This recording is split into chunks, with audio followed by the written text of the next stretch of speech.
We did not hold a live stream. We didn't do a reaction following the show due to scheduling. But the show itself, I thought, was a fitting end to an interesting year of All Elite Wrestling. All Elite Wrestling, kind of in a tumultuous time here when it comes to pro wrestling. A lot of fandom around it, surrounding it, whether it's a negative or positive. But I do have to say, the real MVP of AEW, and quite frankly, pro wrestling in general, having quite the year of 2024, I think is Will Ospreay. Had not one, but two fantastic matches. His match against Kyle Fletcher in the opener, fantastic. Fantastic. Goes on to the finals, faces off against Okada in what was their 6th meeting between the two of them. And again, builds off of what we've already known in the Continental Classic and what we've seen between these guys. And actually, I'll retract that statement. I don't think it's 6 times. I believe they said it was 8 or 9, if I'm not mistaken. But to see those two go at it in the finals, was it the right call to have Okada go over? Possibly. Between those two, I mean, Will Ospreay doesn't necessarily need it. He's going to go into the main event scene, fight for the world title fairly soon, I would imagine. I know there's a lot of people who have been saying that Kyle Fletcher would have definitely benefited from this tournament win, and I'd have to agree.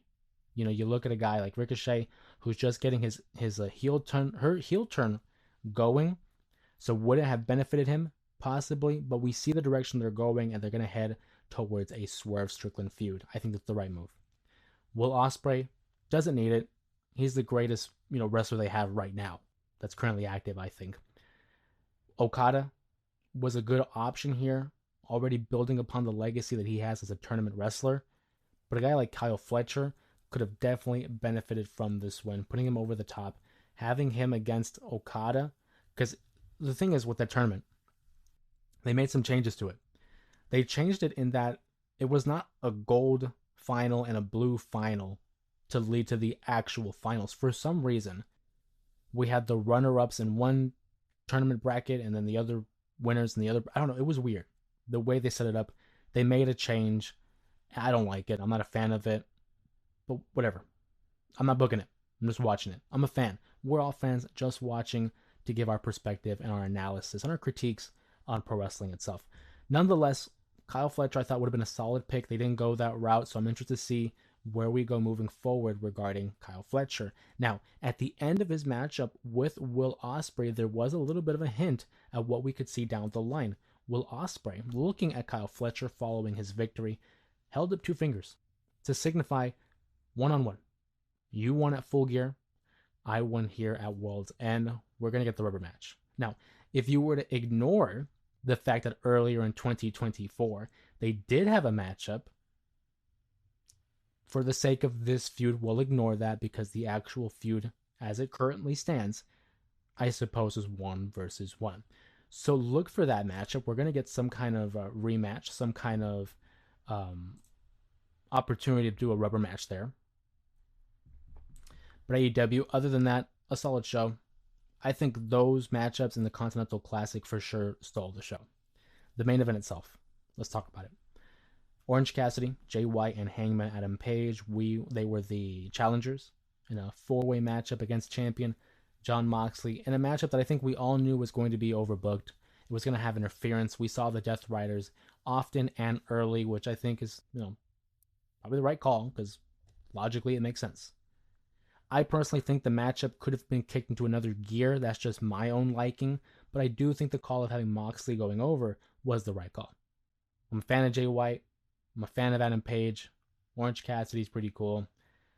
But I don't think Moxley drops it to any of them. I still hold firm, as I'm sure many of you who also watch All Elite Wrestling hold firm, that the guy that should dethrone Jon Moxley and defeat the Death Riders has to be Darby Allin.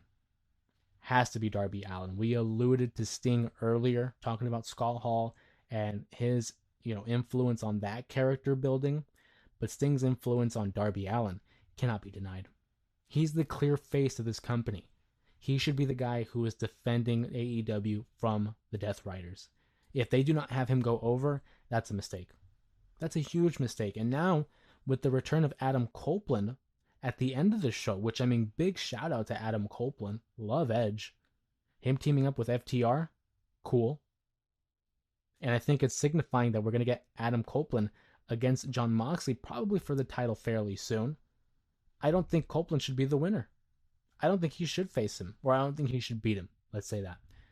But then you have Christian, who has the contract that enables him to cash in, essentially, at any time of his choosing to become the world champion, essentially, a la the Money in the Bank, which Adam Copeland knows very well. So we have that thrown into it as well. That's my fear, is that for the sake of the feud between Adam and Christian Cage, we're going to get Adam the world title, Christian Cage cashes in, they lead off with their feud. That's a possibility. But I really think Darby Allin should be the guy. Darby Allin should win this matchup. He should be the one to dethrone Jon Moxley and become the face of the company, essentially. Everyone loves Darby. This guy has a Jeff Hardy quality to him where he throws his body into these perilous moments. This guy does not care. He's a daredevil. I mean, if this guy's able to walk within the next 15 years, that's a huge win. Because the amount of punishment that he puts himself through, unimaginable. Unimaginable. How can he withstand it? Darby Allin's a world champion for AEW, for sure. I want that to happen. I need that to happen. But nonetheless, we're going to keep up with AEW. We're going to keep watching the show and see how it moves forward. They have a huge deal.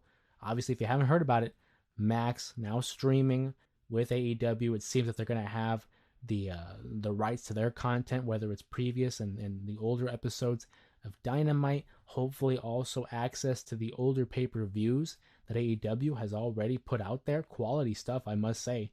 Say what you will about their product in terms of the television, but when it comes to pay-per-view matches, AEW can deliver.